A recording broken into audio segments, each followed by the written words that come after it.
வணக்கம். இன்றைய அரசியல் ஆடுகளத்திற்கு உங்கள் அனைவரையும் அன்புடன் வரவேற்கிறோம். உடல்நலம் சரியில்லாத காரணத்தால் நேற்று வீடியோ போடல, மன்னிக்கவும். இன்றைக்கி முக்கியமான செய்திகள் என்னன்னு பார்க்கலாம். ஸ்டாலினுக்கு மார்ச் மாதம் 1ஆம் தேதி பிறந்த நாள். அவர் பிறந்த நாள்னால் நிறைய பேர் என்ன பண்ணுவாங்க, ஏழைகளுக்கு சோறு போடுவாங்க, மற்றபடி நல்ல காரியங்கள் கோயிலில் பூஜை பண்ணுவாங்க. இது பூரா ஜாமியை செருப்பால் அடித்த கேஸ், இதை போய் பூஜை பண்ண போதும். அதனால் இவர் வித்தியாசமாக பண்ணிட்டார். ஏழைகளுக்கு சோறு போடல, நல்ல காரியங்கள் எதுவும் பண்ணலை. யூடியூப்பில் விளம்பரம் போடுறதுக்கு மட்டும் அரசாங்க பணத்திலிருந்து 2,28,00,000 ரூபா செலவு பண்ணியிருக்காங்க. நான் சொல்கிறது யூடியூப்பில் அட்வர்டைஸ்மெண்ட் விளம்பரத்துக்கு மட்டும். இன்னும் மற்ற வகையில் சாண செலவு எவ்வளவுன்னு தெரியல. ஆக இவர் பிறந்த நாள்னா ராஜகுமாரனா, நாட்டில் பொதுமக்கள் வரிப்பணத்தை எடுத்து செலவு பண்ணுறதுக்கு 30,000 கோடி சம்பாதிச்சு வச்சுருக்கீங்களே, உங்கள் மகனும் மருமகனும் அந்த பணத்திலேருந்து போடலாம்ல. ஆக மக்கள் வரிப்பணம் 10,00,000 கோடி கடன் ஒரு முதலமைச்சருக்கு பிறந்த நாளாக யூடியூபுக்கு மட்டும் 102,28,00,000. யார் யார் ஜாலியாக அடிக்கிறானோ அந்த யூடியூபுக்கு பூரா இதை கொடுத்துருக்காங்க, விளம்பரம். நமக்கு கொடுக்க மாட்டாங்க, நம்ம எதிர்பார்க்கவும் இல்லை. சில பேர் கேட்குறாங்க, என்ன சார் உங்கள் விளம்பரத்தில் இது திமுக இது வருது, ஸ்டாலின் இது வருதுன்னு கேட்குறாங்க. அது நம்ம கொடுக்குற விளம்பரம் இல்லை, அவங்க கொடுக்குற விளம்பரம் இல்லை. யூடியூப் நிர்வாகத்துக்கு வெளிநாட்டில் பணத்தை கொடுத்துட்றாங்க. அவங்க விளம்பரத்தை அவங்க தான் போடுவாங்க, நம்மகிட்ட கேட்கவே மாட்டாங்க. காரணம் யூடியூப் அவங்க இது, நம்ம அதில் வீடியோ போடுறோம். அதனால் அதை தடுக்க முடியாது. இதுபோக இந்த 2,28,00,000 எப்படின்னா, தனித்தனியாக யூடியூபுகளுக்கு லட்சக்கணக்கில் பணத்தை கொடுத்து பிறந்த நாள் இதை போட சொல்லுவாங்க. நம்மக்கிட்ட அவங்களே வரலை, வந்தாலும் நம்ம போட முடியாதுன்னு சொல்லுவோன்னு தெரிஞ்சுக்கிட்டாங்க. சரி போட்டாங்க. போட்டுட்டு புளியை பார்த்து பூனை சூடு போட்டுக்கிட்ட கதை. ஏதோ விளம்பரம் கொடுத்தீங்க, பெரிய பிறந்த நாளுங்கிறீங்க. அதான் எம்ஜிஆர் பாடத்தில் வர்ற மாதிரி, நாடு என்ன செய்தது உனக்கு அப்படின்னு கேட்பார். நீ என்ன செய்தாய் அதற்கும்பார். ஸ்டாலின் எல்லாம் அந்த நாட்டுக்கு என்னத்தை செஞ்சுருக்கீங்க? இந்த நாடு உங்களுக்கு நிறையா செஞ்சுருக்கு. லட்சக்கணக்கான கோடி கொள்ளையடித்து இன்றைக்கும் இந்த நாட்டில் சுதந்திரமாக கைது கூட பண்ணாமல் குடும்ப உறுப்பினர்கள்லாம் தங்களை பாதுகாத்துக்கிட்டு இருக்கீங்க. ஆக இந்த நாட்டுக்கு நீங்கள் செய்த துரோகம் கொஞ்சம் நெஞ்சம் அல்ல. அதில் ஒரு துரோகம்தான் பிறந்த நாளைக்கு 2,28,00,000 மக்கள் வரி பணத்திலிருந்து நீங்கள் செலவு பண்ணது. உங்கள் அப்பா சமாதிக்கு 200 கோடி 300 கோடி மக்கள் வரி பணத்திலேருந்து செலவு பண்ணீங்க. எங்கெங்கேயோ சிலை, எங்கெங்கேயோ பஸ் ஸ்டாண்டு எல்லாம் உங்கள் அப்பாவுக்கு செலவு பண்ணிக்கிட்டு இருக்கீங்க. அதே மாதிரி ஒரு மிகப்பெரிய இது இப்போ நீங்கள் உங்கள் பிறந்த நாளைக்கு இவ்வளவு செலவு பண்ணீங்க அப்படிங்கிறது. சரி, செலவு பண்ண உடனே இன்னொன்று பண்ணியிருக்காங்க. பிறந்த நாள், அவருடைய பிறந்த நாளைக்கு ஒரு வீடியோ போடுறாங்க. வீடியோ போடும்போது என்ன நினைக்கிறாங்க, அவங்க மருமகன் இவங்கெல்லாம் சேர்ந்து, மாமா விஜய்க்கு வீடியோ போட்டால் 5 கோடி போகுது. அவர் படத்துக்கு, விஜய் படத்துக்கு ட்ரெய்லர் போட்டால் அவங்க ரசிகர்கள்லாம் பார்ப்பாங்கல்ல, 5 கோடி போகுது. அதே மாதிரி உங்களுக்கும் போகணும் மாமா அப்படின்னு இருக்குது. அவருக்கு சினிமாவில் ரசிகர்கள் இருக்காங்க, போகுது. உங்களுக்கு உங்கள் தொண்டனே ஓட்டு போட மாட்டான்னு இந்த தடவை. கொள்ளையடித்தது பூரா நீங்கள் எப்படி ஓட்டு போடுவான்? அதனால் நம்ம செயற்கையாவது நம்ம வீடியோவை, உங்கள் வீடியோவை பல கோடி பேர் பார்க்குற மாதிரி உருவாக்கணும்னு சொல்லி அங்கங்கே பணத்தை கொடுத்து இதெல்லாம் வியூஸ் எல்லாம் ஃபோர்ஜரி பண்ணி மோசடி பண்ணி 2 கோடி வியூஸ் வந்திருக்கான். இவர் இதில் காமிச்சிருக்காங்க. ஸ்டாலின் பிறந்தநாள் வீடியோவை 2 கோடி பேர் பார்த்துருக்கானா, அதில் காமிக்குது. எத்தனை கோடி இந்த ஃப்ராடை பண்ணுறதுக்கு செலவு பண்ணாங்கன்னு நம்ம யாருக்கும் தெரியாது. ஆனால் அவங்க ஃப்ராடு பண்ணது அவங்களே காட்டி கொடுத்துட்டாங்க. எப்படின்னா, இப்போ நம்ம பேசுகிறோம், 1,00,000 வியூஸ் போச்சுன்னா, 1,00,000 வியூஸ் போச்சுன்னா ஒரு 1000க்கு மேலே லைக்ஸ் கொடுப்பாங்க. லைக்ஸ் கணக்கு இருக்குது. ஒரு 1000 பேர் லைக்ஸ் கொடுப்பாங்க. அதுக்கப்புறம் கமெண்ட் அப்படின்னு பார்த்தீங்கன்னா ஒரு 300 பேர் கொடுப்பாங்க. கமெண்ட் விமர்சனம் கீழே உங்கள் எல்லாருக்கும் தெரியுமில்ல. 2 கோடியை வியூஸ்ன்னு காமிச்சவங்க லைக்ஸில் 1000 பேர் கூட இல்லை, 900 தான் கொடுத்துருக்காங்க. 10 லட்சம் 15 லட்சம் லைக்ஸ் வரணும். இவங்க பண்ணின மோசடியை லைக்ஸில் கண்டுபிடிச்சாச்சு. கமெண்ட்டில் 250 300க்கு கீழே இவங்களுக்கு 1.5 லட்சம் கமெண்ட் வரணும். நமக்கெல்லாம் 5 லட்சம் வியூஸ் போனால் எவ்வளவு லைக்ஸ்ன்னு கணக்கு இருக்குது, எத்தனை பேர் கமெண்ட் அடிப்பான்னு இருக்குது. நமக்கே 1000 கமெண்ட்டுக்கு மேலே போகும், குறைந்தது 300 கமெண்ட் வரும். 50 60,000 70,000 போனாலே 300 கமெண்ட் வந்துடும். 2 கோடி பேர் போய் 250க்கு தான் கமெண்ட் வந்திருக்கு, 900 லைக்ஸ் வந்திருக்குன்னா மோசடி பண்ணுறத ஃப்ராடு பண்ணுறதுல டெக்னிக்கு தெரியாமல் மாட்டிக்கிட்டாங்க. இப்போ எல்லோரும் புரிஞ்சுக்கிட்டாங்க. 2 கோடி கமெண்ட் வந்தது, 1000 பேர் கூட லைக் பண்ணல, ஃப்ராடு பண்ணியிருக்காங்க அப்படின்னு. இந்த ஃப்ராடு தேவையா? நான் என்ன கேட்குறேன், பிறந்த நாள்ப்பா வீடியோ போடுறீங்க, 1 லட்சம் 2 லட்சம் பேர் பார்க்குறான், அவ்வளோதானே. இதுக்கு போய் 2 கோடி செலவு பண்ணணுமா? ஃப்ராடுத்தனமாக எல்லாருமே லைக்ஸ் போட்ட மாதிரி உருவாக்கணுமா? கமெண்ட் பண்ண மாதிரி உருவாக்கணுமா? அப்படி உருவாக்குறதா இருந்தால் 2 கோடி பேர் போட்டிருக்கோமே, இதெல்லாம் கூடணுமே அப்படிங்கிறத யோசிச்சு பார்த்தீங்களா? ஆக திருட தெரியாமல் திருடி மாட்டிக்கிட்ட மாதிரி தான் இந்த இதை அவங்க போட்டிருக்காங்க. ரொம்ப கேவலமான விஷயம் இது. தனக்குத்தானே பிறந்தநாள் விழா கொண்டாடிக்கிறது. மற்றவங்க கொண்டாடணும் உங்கள் பிறந்த நாளை. ஒவ்வொரு தலைவர்கள் பிறந்த நாளை தொண்டன் கொண்டாடுவான், அதுதான் உண்மையான தலைவன். காந்தி ஜெயந்திங்கிறாங்க, யார் காந்தி ஃபேமிலி இருந்தால் கொஞ்சம் கொண்டாடுறாங்க.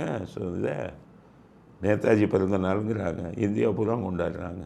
ஸோ ஒவ்வொரு தலைவர்கள் பிறந்த நாளைக்கும் மற்றவர்கள் கொண்டாடுவார்கள். இவர் பிறந்த நாளைக்கு இவங்களே வீடியோ போட்டு இவங்களே கோடிக்கணக்கான ரூபா கொடுத்து அது கோடிக்கணக்கான பேர் பார்த்த மாதிரி, லைக்ஸை பார்த்த மாதிரி, இவ்வளவையும் நம்ம பணத்தில், மக்கள் வரி பணத்தில் பண்ணியிருக்காங்க. இந்த மோசடியை நம்ம நீங்கள் எல்லாம் புரிஞ்சுக்கணும். இவ்வளோ பெரிய மோசடி பண்ணுற ஆளுங்க எலெக்ஷனில் என்ன மோசடி பண்ணுவான் இதை தெரிஞ்சுக்கிட்டு தான் சாரிலிருந்து தூக்குனாங்க. அதனால் இப்படிப்பட்ட மோசடி ஒரு பக்கம். இன்னொரு பக்கம் நல்ல மோசடி, இது மோசமான மோசடி. நல்ல மோசடி ஒன்று நடந்துக்கிட்டு இருக்கு. அது விஜய் தாவைக்கா தொண்டர்கள் பண்ணிக்கிட்டு இருக்காங்க. என்னென்னா, உங்களுக்கு தெரியும் சன் டிவி, திமுக குடும்ப டிவி, அதை இன்னும் நம்ம சொரணை இல்லாமல் பார்த்துக்கிட்டு இருக்கோம். நம்மளால் சம்பாதிச்சுக்கிட்டு இருக்காங்க. எந்த எதிர்கட்சிக்காரனும் பார்க்கக்கூடாத டிவி அவன் சம்பாதிச்சுக்கிட்டு இருக்கான். எல்லாம் பொய்யா போடுவான். இந்த தடவை தாவைக்கா ரசிகர்கள் என்ன பண்ணியிருக்கான், சன் டிவின்னு முத்திரை போட்டு அதில் திமுகவுக்கு எதிராக செய்தியை போட்டு எல்லா சமூக வலைதளங்கள்லையும் போட்டான்.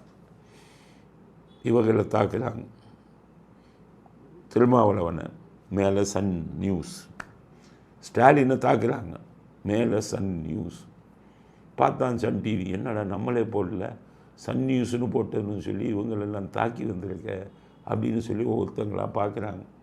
புரியலை. அதாவது இந்த ஸ்டாலின் பிறந்த நாள் இதை போட்டு 2 கோடியே 28 லட்சம் செலவு பண்ணியிருக்காங்கன்னு போட்டு, இதென்ன உங்கள் அப்பா வீட்டு காசான்னு கீழே போட்டு மேலே சன் நியூஸ்னு போட்டாங்க. பார்க்குறவங்களுக்கெல்லாம் ஒரே அதிர்ச்சி. என்னடா சன் நியூஸ்லேயே ஸ்டாலினை பார்த்து உங்கள் அப்பா வீட்டு காசான்னு போட்டிருக்காங்களே அப்படின்னு பார்த்தா, சன் நியூஸ் செக்கப் பண்ணால் அவங்க போடவே இல்லை. இதை தாவைக்கா ரசிகர்கள் போட்டு விட்டாங்க. இது தப்பு இல்லையா? ஏன் அப்படி மோசடியாக அவங்க போடுறாங்க அப்படின்னு கேட்கலாம் நீங்கள். நான் என்ன சொல்கிறேன், இதே மோசடியை இவங்க பண்ணின ஆளுங்க சன் டிவி 1996 ஜெயலலிதா அவர்கள் வளர்ப்பு பையனுக்கு கல்யாணம் பண்ணாங்க. எவ்வளவு பொய்களை போட்டாங்க, மக்களை நம்ப வச்சான். ஜெயலலிதாவுடைய வளர்ப்பு பையன் கல்யாணத்தில் 50,000 மாடுகள் வெட்டப்பட்டன, 40,000 கோழிகள் வெட்டப்பட்டன போட்டான் இதே சன் டிவியில். அதையும் மக்கள் நம்பினாங்க. என்னம்மா அது 50,000 கோழியா, 40,000 ஆடா, என்னது அக்கிரமமாக இருக்குது, நம்பினாங்க. நம்ப வச்சான் பொய்யான செய்தியை சொல்லி. எலெக்ஷன் வந்துட்டால் பொய்யான செய்தியே போடுவான். அது திமுகவுக்கு ஆதரவாக வந்துடும். இது மாதிரி பல கேவலமான விஷயங்களை சன் டிவியில் எதிர்க்கட்சிகளுக்கு எதிராக, திமுகவின் எதிர்க்கட்சிகளுக்கு எதிராக பண்ணிக்கிட்டு இருந்தான். இன்றைக்கி அவனையே போட்ட மாதிரி இல்லாத நியூஸை அவன் போட்ட மாதிரி போட்டு சரியான பழி வாங்கி கொண்டிருக்கிறார்கள். உண்மையிலேயே பாராட்டுறேன். இதே வேலையை செய்யுங்க. இது ஃப்ராடு தான், பித்தலாட்டம் தான். இந்த ஃப்ராடையும் பித்தலாட்டத்தையும் பண்ணின ஆளுங்க சன் டிவி, சன் நியூஸு. அதே ஃப்ராடையும் பித்தலாட்டத்தையும் அவர்களுக்கு பதிலாக கொடுங்க. அதனால் நம்ம எல்லாம் வரவேற்கணும். அதில் வரக்கூடிய அத்தனை நியூஸும் இந்த விஜய் ரசிகர்கள் போடுறதாக இருந்தாலும் அப்படித்தான் போட வேண்டும். முல்லை முள்ளால் தான் எடுக்கணும் அப்படிங்கிறது தான் இந்த இன்டர்நெட் வார்னு பேர், இதுக்கு பேர் இணையதள போர்.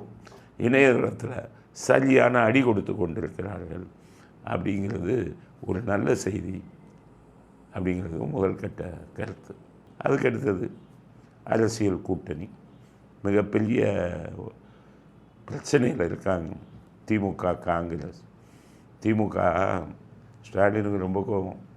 காங்கிரஸ்காரன் இஷ்டத்துக்கு விடுறான், இஷ்டத்துக்கு அறிக்கை விடுறான் அப்படின்னு அறிக்கை விடுறான்ட்டு அவங்க போன தடவை 28 சீட்டில் நின்னாங்க. இந்த தடவை 41 கேட்குறாங்க. ஸ்டாலின் 28 இல்லையா, 23 தான் ஏன்ட்டு. அவன் பார்த்தான் 28 கூட கொடுக்க மாட்டேங்கிறாரு அப்படின்ட்டு கூட்டணிக்கு முடியாதுன்னு போயிட்டான். உடனே காலில் விழுந்தார் ஸ்டாலின். நேரடியாக ராகுல் காந்தி காலில் விழுந்தால் தப்பாயிருமே, அதனால் இவரே சிதம்பரத்தை கூப்பிட விட்டு, அண்ணே 25ன்னு சொல்லிட்டேன், ஒரு 28லேயே பேசி முடியுங்க. சிதம்பரம் ஸ்டாலின் ஆள், செல்வ பெருந்தகை ஸ்டாலின் ஆள். இவங்கெல்லாம் ராகுல் காந்தியை பிடிக்காது. காங்கிரஸ்குள்ளே இருந்துக்கிட்டே குழி தோண்டிக்கிட்டு இருக்காங்க இவங்க. ஸோ இப்போ இவர்கிட்ட சோனியா காந்திக்கு பேசி சிதம்பரம் அதை திமுக கொடுக்குறத வாங்கிக்கோங்க அப்படின்னு சொல்லிக்கிட்டு இருக்காங்க. ஆனால் காங்கிரஸில் பெரும்பகுதியினர் திமுக கொடுப்பதை வாங்குவதற்கு நாங்கள் ஒன்றும் அடிமைகள் அல்ல. எங்களுக்கு 28 எம்எல்ஏ மட்டும் இல்லை, உள்ளாட்சி தேர்தல் வருது, மேயர் கொடுங்க, 3-4 மேயர் கொடுங்க, முக்கியமான ஊராட்சி பதவிகளை கொடுங்கன்னு கேட்டுக்கிட்டு இருக்காங்க. அதனால் 2 பேர்த்துக்கு பயங்கரமான மோதல். இவங்க ஸ்டாலினுக்கு எல்லோரும் அறிவுரை கொடுக்குறாங்க. காங்கிரஸோடு சேர்ந்தாலே நமக்கு போனி ஆகாது, இந்த லட்சணத்தில் காங்கிரஸை விட்டு போனால் டெபாசிட்டு கூட கிடைக்காது அப்படின்னு சொல்லி இவருக்கு அறிவுரை சொல்லிக்கிட்டு இருக்காங்க. ஸ்டாலின் கேட்பதாக இல்லை, விநாசகால விபரீத புத்தி. ஆனால் நான் என்ன சொல்கிறேன், காங்கிரஸ் அவங்க பக்கம் போகட்டும். ஒரு 80 சீட்டில் திமுக அவங்க கூட்டணி கட்சிகளை நிற்க வைக்கட்டும். 80 சீட்டும் எதிர்கட்சிகளுக்கு வந்துடும், விஜய்க்கு வந்துடும், இல்லைன்னா அதிமுக பாஜகவுக்கு வந்துடும். காங்கிரஸ் அவங்களோட கூட்டணி சேர்ந்தால்தான் நாட்டுக்கு நல்லது. அதனால் இப்போ இவங்களுக்கு கொடுத்துட்டு திருமாவளவனோடையும் மோதுறாரு ஸ்டாலின். ஒற்றை இலக்கம்தான். வைகோக்கும் சொல்லிட்டார் 5, திருமாவளவனுக்கு சொல்லிட்டார் 6, கம்யூனிஸ்டுகளுக்கும் சொல்லிட்டார் 7, 6 தான். ஆனால் இவங்க எல்லாம் என்ன கேட்குறாங்க, நீ எவ்வளோ கொடுத்தாலும் பரவாயில்ல, பணத்தை அதிகம் கொடுக்குன்னு கேட்டுக்கிட்டு இருக்காங்க. காங்கிரஸ் மட்டும் பணத்துக்கு சம்மதிப்பதாக இல்லை. அதனால் எந்த நேரத்திலையும் காங்கிரஸ் கூட்டணி உடையலாம். திமுக காங்கிரஸ் கூட்டணின்னு இது நடந்துக்கிட்டு இருக்குது. உடைஞ்சாலும் நல்லது தான், உடையலைனாலும் இவர்களுக்கும் அத்தனை தொகுதியிலும் எதிர்க்கட்சிகள் ஜெயித்து விடும். அதனால் திமுக காங்கிரஸ் கூட்டணி உடைவதும் நாட்டுக்கு நல்லது, உடையாமல் இருந்தாலும் நாட்டுக்கு நல்லது தான் அப்படிங்கிற செய்தியை அடுத்த செய்தியாக பதிவு செய்ய விரும்புகிறோம். அடுத்தது இந்த உதயநிதி. எங்கே போனாலும் அதே டாபிக், வேறு பேச தெரிஞ்சாதானே. எங்கே போனாலும் எடப்பாடி முரட்டு அடிமை, முரட்டு அடிமை. நாங்கள் எத்தனையோ தடவை சொல்லிட்டோம், முரட்டு அடிமை நீங்கள் தான். ஏன் போய் நிர்மலா சீதாராமன் காலில் யார் விழுந்தாங்கன்னு அவங்களையே கேளுங்க. வெளியில் காலில் விழுந்துட்டு இந்த பக்கம் வந்துக்கிட்டு யோகியர் மாதிரி நடிக்கிறீங்க. பல தடவை சொல்லிட்டோம். ஆனால் எங்கே போனாலும் அதே தான் பேசுகிறாரு. முரட்டு அடிமை, முரட்டு அடிமை அப்படிங்கிறாரு. என்னத்தை பதில் சொல்கிறது? எடப்பாடியுடைய சம்மந்தி வழக்கில் மாட்டியிருக்காராம். அதை சொல்கிறார், எடப்பாடி உங்கள் சம்மந்தி வழக்கில் மாட்டியிருக்காங்க அப்படிங்கிற. இவங்க மந்திரி ஊரா வழக்கில் மாட்டிட்டு ஜெயிலுக்கு போயிட்டு இருக்கான். எந்த முகத்தோட எடப்பாடி சம்மந்தி வழக்கில் மாட்டியிருக்காருன்னு சொல்லிக்கிட்டு இருக்கீங்க? எல்லாம் ஜெயிலுக்கு போகிறான் மந்திரி பூரா. எஃப்ஐஆர் போட மாட்டேன்னு சொல்லி விஎன்டிசியை வச்சு தடுத்து நிறுத்திக்கிட்டு இருக்கீங்க. இந்த லட்சணத்தில் இவர் வந்து யோகியர்கள் மாதிரி எடப்பாடி சம்மந்தி மேலே கேஸ் இருக்குது அப்படின்னு சொல்லி கொண்டு இருக்கிறார். அடுத்தது இன்னொரு இது என்னன்னு கேட்டிங்கன்னா, என்னை பார்த்து பயப்பட வேணாம்னு சொல்லுங்கிறார் மோடி பேசுனதுக்கு. என்னை பார்த்து யாரும் பயப்பட வேணாம், இவங்க அப்பாவும் தான் பயந்துக்கிட்டு இருக்காங்க. நான் இவருக்கு சேலஞ்சு விடுறேன், சவால் விடுறேன் உதயநிதிக்கு. பயப்படுவது நீங்களா எதிர்க்கட்சியா? உண்மையிலே உங்களுக்கு பயம் இல்லாமல் இருந்தால், தைரியம் இருந்தால், சேப்பாக் தொகுதியில் மறுபடியும் இல்லைங்க. 90,000 ஓட்டை தூக்கிட்டான், கள்ள ஓட்டை. வேறு தொகுதிக்கு தேடி அலைந்து கொண்டிருக்கிறீர்கள் நீங்களும் உங்கள் அப்பாவும். தைரியமாக இருந்தால் உங்கள் அப்பாவை வந்து குளத்தூர்லையும் நீங்கள் இதுலேயும் வந்து நில்லுங்க. சேப்பாக்கலையும் நிற்கிறதுக்கே தொகுதி இல்லை. எந்த தொகுதி என்னன்னாலும் தோற்று போயிடுவீங்கிற ஒரு சூழ்நிலை இருக்குது. இந்த சூழ்நிலையில் நீங்கள் வந்து மற்றவங்களை பார்த்து உங்களை பார்த்து பயப்படக்கூடாதுன்னு சொன்னீங்கன்னா கோமாளித்தனமாக பேசி கொண்டிருக்கிறீங்க. அப்படிங்கிறது தான் உண்மை. பெரியார் படத்தை தூக்கிட்டாங்களாம். பெரியார் படத்தை பிஜேபி சொல்லாமா தூக்க தான் சொல்லுவான். ஒரு காலத்தில் பெரியார் படத்தை தூக்குன ஆளுங்க தானே நீங்கள். பெரியார் 73 வயசில் வளர்ப்பு பொண்ணை கல்யாணம் பண்ண உடனே அன்னைக்கு அவர் படத்தை போடாமல் தூக்குனீங்களா இல்லையா திமுக? அதில் அன்னைக்கு அவரை மோசமான வார்த்தைகளால் திட்டினீங்களா இல்லையா? ஒரு காலத்தில் பெரியாரை திட்டியவர்கள், பெரியாரின் படத்தை புறக்கணித்தவர்கள் நீங்கள். இன்றைக்கி அதிமுக புறக்கணிக்கிறாங்கன்னா அது சரியான முடிவு. அதிமுக மட்டும் இல்லை, எந்த ஒரு விழாக்களிலும் தமிழ்நாட்டில் பெரியார் படத்தை போடவே கூடாது. காரணம், அவர் தமிழனுக்கு மட்டும் எதிரி அல்ல, ஒட்டுமொத்த இந்தியாவுக்கு அவர் எதிரி அப்படிங்கிறத தமிழ்நாட்டு மக்கள் புரிஞ்சுக்கங்க. இந்த திராவிட திருட்டு கூட்டம் தூக்கி பிடிப்பான் பெரியார்னே சொல்லக்கூடாது. நான் எப்பவும் சொல்ல மாட்டேன், ஈவேரான்னு தான் சொல்லுவேன். அந்த பேருக்கு தான் தகுதி உள்ள ஆள் அவர். அதனால் பெரியார் படத்தை தூக்க சொல்லி மோடி சொன்னதில் தப்பு கிடையாது. அவர் தகுதியற்ற ஒரு மனிதர். அது மாதிரி உங்களை பார்த்து பயப்பட வேணாலும் மற்றவங்கள சொல்லாதீங்க. முரட்டடிமைன்னு சொல்லாதீங்க. நீங்கள் உண்மையிலே முரட்டடிமை. நீங்களும் உங்கள் தந்தையும் தான், உங்கள் மந்திரிகளும் தான்.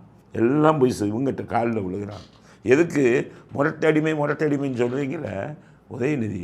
உங்கள் தன் பையன் போய் எதுக்கு வந்து நிர்மலா சீதாராமனை போய் பார்த்து காலில் விழுகிறாரு? நீங்கள் தான் தைரியமான ஆளாச்சப்பா, நீங்கள் தான் பயப்பட மாட்டீங்களே. எதுக்கு நிர்மலா சீதாராமன் காலில் இங்கே 1020 கோடி ஈடி வழக்குன்னு ஒன்று ஏன் போய் விழுகிறாங்க? உண்மை. அதனால தான் சொல்கிறேன், திருப்ப பேசிக்கிட்டு இருக்காங்க. கேட்டால் ஒன்றிய அரசு பிரதமர். நீங்கள் ஒன்றிய சார்பு அரசு துணை முதல்வர், அவர் ஒன்றிய அரசு பிரதமர். ஒன்றிய சார்பு அரசில் இருந்துக்கிட்டு சும்மா ஒரு 6-7 கோடி மக்களால் தேர்ந்தெடுக்கப்பட்ட உங்களுக்கே இவ்வளவு இது இருந்ததுன்னா 130 கோடி மக்களால் தேர்ந்தெடுக்கப்பட்ட பிரதமருக்கு எப்படி இருக்கும்? அதனால் புதுசாக ஏதாச்சும் பேசுங்க, எழுதி கொடுக்குறோம். போராடன்னா ஒரே இதை பேசிக்கிட்டு இருக்காது. எத்தனை தடவை உங்களுக்கு பதில் சொல்வது அப்படிங்கிறது உதயநிதிக்கு சொல்ல வேண்டிய கருத்தாக பதிவு செய்ய விரும்புகிறோம். அடுத்தது இன்டர்நேஷ்னல் பிரச்சனை. இஸ்ரேல், ஈரான், அமெரிக்கா, இது சம்மந்தப்பட்ட சண்டை. இது வந்து ஒரு வெளிநாட்டு விவகாரம். நம்ம அடிப்படை விஷயத்தை மட்டும் நம்ம தெரிஞ்சுக்கணும், அவ்வளோதான். இந்த இஸ்ரேல் அப்படிங்கிற நாடு வந்து சுற்றி அரபு நாடுகளை சுற்றி நடுவில் இருக்கக்கூடியது தான் இஸ்ரேல். அரபு நாடுகளுக்கும் இவங்களுக்கும் ஆரம்பத்தில் இருந்து ஆகாது. இஸ்ரேலுங்கிற நாடே 1948 தான் உருவாச்சு. அது எப்படி உருவாச்சுன்னா, பாலஸ்தீனம்னு பக்கத்தில் இருந்தது, காசா, பாலஸ்தீனம் இதெல்லாம். இந்த இடத்தெல்லாம் சண்டை போட்டு தனக்குன்னு ஒரு நாடை உருவாக்கிக்கிட்டாங்க இஸ்ரேல் நாட்டில் இருப்பவங்க யூதர்கள்னு பேர். யூதர்கள் உலகத்திலேயே மிகப்பெரிய அறிவாளிகள் இந்த யூதர்கள் தான். அமெரிக்காலெல்லாம் மிகப்பெரிய கோடீஸ்வரர்கள் யூதர்கள் தான். அமெரிக்கா பேண்டகன், அதாவது அமெரிக்காவுடைய போர் இதை நடத்துகிறவங்களுக்கு பேர் பேண்டகன்னு பேர். பேண்டகன்கிற இடத்துல தான் அமெரிக்காவின் போர் நுணுக்கங்கள், ஆயுதங்கள் இதெல்லாம் இது பண்ணப்படுது. அதில் பெரும்பாலானவர்கள் யூதர்கள்.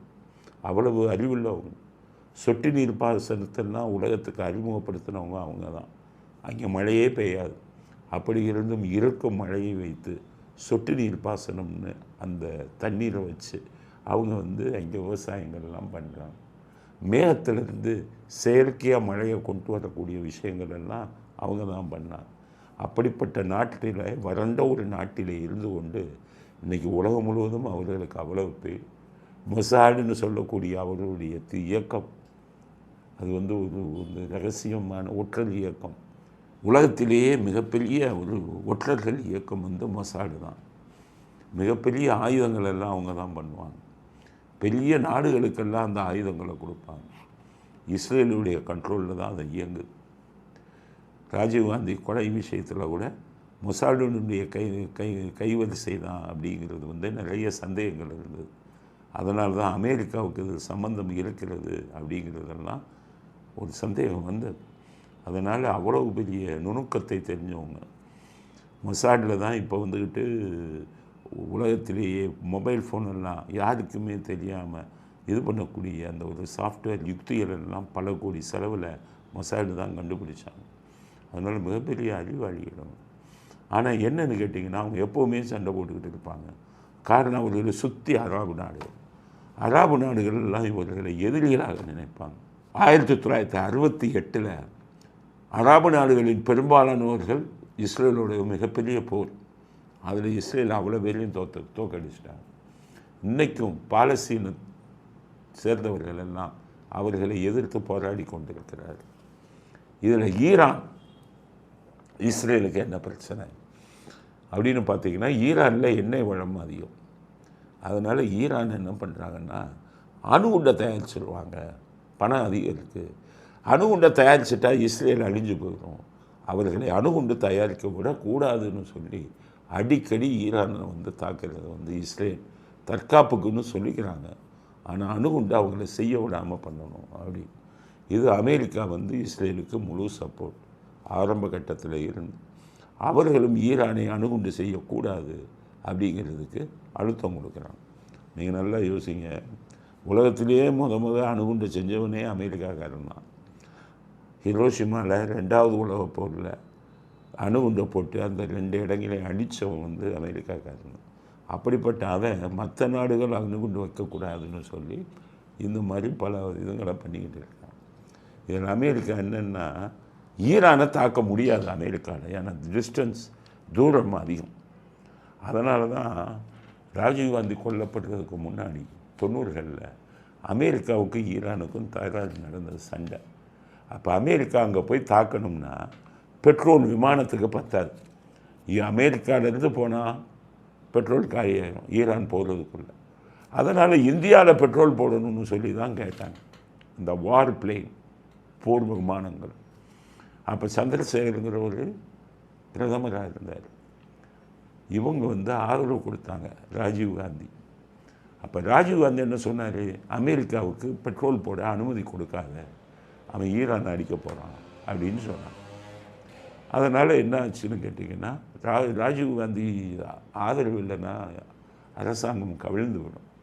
அதனால் என்ன பண்ணாங்கன்னு கேட்டிங்கன்னா, அப்போ பிரதமராக இருந்த சந்திரசேகர் எங்களை ராஜீவ்காந்தி வந்து தான் ஆதரவு கொடுக்குறாரு, அவர் உங்களை பெட்ரோல் நிரப்பக்கூடாதுன்னு சொல்லிட்டாருன்னு சொன்னான். அதனால்தான் ராஜீவ்காந்தி கொல்லப்பட்டாருங்கிற சந்தேகம் இருந்தது அமெரிக்காவால் மொசாடுங்கிற இஸ்ரேல் ஏஜென்சியை வச்சு. அந்த சந்தேகம் இன்னும் வலுவாக இருக்குது. அதனால் இவங்களுக்கு என்னென்னு கேட்டிங்கன்னா, அவங்கள ஈரானை டைரெக்டாக போய் அடிக்கிறது சாத்தியமில்லை. இவங்க என்ன பண்ணாங்க, கத்தார் அப்படின்னு ஒரு நாடு இருக்குது அங்கே பக்கத்துலேயே, அந்த நாட்டில் போய் அமெரிக்கா மிலிட்டரி பேஸ் வச்சுக்கிட்டாங்க. ஏன்னா அங்கேருந்து ஈரான் அடிக்கலாம். சவுதி அரேபியா அங்கேயும் மிலிட்டரி பேஸ், துபாய் அங்கேயும் மிலிட்டரி பேஸ். இவங்க இராணுவ மையத்தை அங்கே இந்த 3 நாடுகளில் வச்சாங்க. அதனால தான் இப்போ ஈரான் என்ன பண்ணுறாங்க, இதை அடிக்கிறாங்க. கத்தார், சவுதி அரேபியா, துபாய் எல்லாத்தையும் அடிக்கிறதுக்கு காரணம் அங்கே இருக்கக்கூடிய அமெரிக்க ஆயுத மையங்களை வந்து அடிக்கிறாங்க. இதனால தான் இது வந்து இப்படி போயிட்டு இருக்குது. இது உலகப்போரா மாறிடுமோ அப்படிங்கிற சந்தேகம் பல பேருக்கு வருது. ஏன்னா இது உலகப்போரா மாறுறதுக்கு வாய்ப்பு இல்லை. என்னன்னு கேட்டிங்கன்னா, பல முக்கிய நாடுகள் எல்லாம் இஸ்ரேலுக்கு ஆதரவு தெரிவிச்சிருச்சு. இன்னைக்கு சீனா எப்போவுமே அமெரிக்காவுக்கு எதிராக இருப்பவர்கள் அவங்க இஸ்ரேலுக்கு ஆதரவு தெரிவிச்சிட்டாங்க. ஃப்ரான்ஸு, இங்கிலாந்து, யூரோப்பிய நாடுகள் எல்லாம் அவங்களுக்கு ஆதரவு தெரிவிச்சிட்டாங்க. அதனால் இப்போ நிலைமை இது உலகப்பொருளாக மாறுவதற்கு வாய்ப்பில்லை. கொஞ்ச நாளில் இது நின்றால்தான் உலகத்துக்கு நல்லது. அதனால் அமெரிக்கா அவங்க இது பண்ணுறதுல பல பிரச்சனைகள் உள்ளது. நம்ம ஒன்றுமே தெரியாமல் இங்கே இருந்துட்டு போனோம். என்ன, அமெரிக்கா எப்போவுமே சுயநலத்துக்காக தான் செய்வான். அவன்கிட்ட பொது நலம் இருக்காது, நியாய தர்மம்லாம் அவன்கிட்ட இருக்காது. அப்பாவி பொதுமக்கள் எல்லாம் தாக்குவாங்க. இதில் நம்ம அமெரிக்காவுக்கு நம்ம எதிர்ப்பு தான் தெரிவிக்கணும். அதை விட்டுட்டு இங்கே இருக்கிற திருமாவளவன், இந்த கருணாசு, இவங்கெல்லாம் அமெரிக்காவுக்கு எதிராக அறிக்கை விட்டுக்கிட்டேன். என்ன தெரியும் உங்களுக்கு? இந்த வாரம் பற்றி 1948 இஸ்ரேல் சரித்திரத்திலிருந்து நீங்கள் படித்தீங்கன்னா தான் தெரியும். இஸ்ரேல் மிகப்பெரிய ஆளுங்க. நம்ம இந்தியா முதல்ல இஸ்ரேலுக்கு தான் சப்போர்ட், இதில் ஈரான் இவங்களுக்கு தான் சப்போர்ட் பண்ணுவாங்க. இப்போ சமீப காலமாக இஸ்ரேலோட நெருங்கிய தொடர்பு வச்சுட்டாங்க. அதுக்கு பல காரணங்கள் இருக்குது. இஸ்ரேலை பழிச்சுக்கக்கூடாது அப்படின்னு. அதனால் இப்போ நீங்கள் இங்கே இருக்கிற அரசியல்வாதியை ஸ்டாலினை பற்றியும் உதயநிதியை பற்றியும் பேசுகிறதோடு நிறுத்திக்கிறங்க. அதோட மதத்தின் அடிப்படையிலெல்லாம் போராட்டம் நடத்துகிறாங்க. ஈரானுக்கு ஆதரவாக இங்கே இருக்கக்கூடிய எல்லாருக்குமே சொல்லிடுறேன், நம்ம நாடு இந்தியா தான். இந்தியாவுக்கு எது நல்லதோ அதுக்கு மட்டும் நீங்கள் ஆதரவு கொடுங்க. எது கெட்டதோ அதை எதிர்ங்க. எங்கெங்கேயோ ஒரு நாடு பண்ணிக்கிட்டு இருக்கான்னா மதத்தின் அடிப்படையில் அந்த நாடுகளுக்கெல்லாம் ஆதரவு கொடுப்பது பெரிய தப்பு. உங்களை வாழ வைப்பது இந்த நாடு. நீங்கள் உங்களை இங்கே இருந்துக்கிட்டு இருக்கிறது இந்த நாடு. இந்த நாட்டுக்கு விசுவாசமாக இருங்க. மதத்தின் அடிப்படையில் வரக்கூடியதுக்கெல்லாம் மற்ற நாடுகளுக்கு சப்போர்ட் பண்ணுறது ஏற்புடையதில்லை. இது நடுநிலை கருத்தாக தான் சொல்கிறேன். மத ரீதியாக நான் சொல்லலை. அரசியல்வாதிகளுக்கு இதே தான் குழப்பம். அவங்க ஒழுங்காக இருந்தாலும் மதத்தின் அடிப்படையில் உங்கள் பிரச்சனைகளை உருவாக்குவாங்க. அதனால் இன்னும் கொஞ்ச நாளில் இஸ்ரேல் ஈரான் வார் நின்று போயிடும். அதனுடைய தலைவர் கோமினி அவர் அடிச்சிருக்காங்க. எப்படி பார்த்தங்க? Powerful GPS tracking method. அதாவது யார் எங்கே இருக்கா அப்படிங்கிறத துல்லியமாக கண்காணித்து அடிப்பாங்க. அவர் கோமினி அவங்க ஃபாலோ பண்ணிக்கிட்டே வர்றாங்க. அவர் ப்ரேயருக்கு வரலாமா? 2 பேத்துக்கு சண்டை நடக்குது. இஸ்ரேலும் படுமோசமான உங்களுடைய அசைவுகளை இன்ச் பை இன்ச்சாக கண்டுபிடிப்பான். வந்த உடனே அவன் ட்ராக்கிங் மெத்தட், அந்த ஜிபிஎஸ்ன்னு சொல்லுவாங்க, அதை வச்சு ஆளை கரெக்டாக ஃபிக்ஸ் பண்ணி அடித்தான். பிரபாகரனை கொல்லும்போது கூட வெறும் இலங்கையாக இருந்தால் பிரபாகரனை கிட்டேயே போயிருக்க முடியாது. எப்படி பிரபாகரன் கொல்லப்பட்டார்?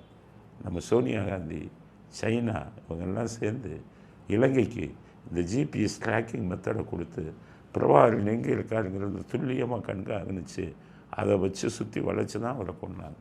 அந்த ஜிபிஎஸ்ங்கிறது இன்றைக்கி 2009 இது நடந்தது.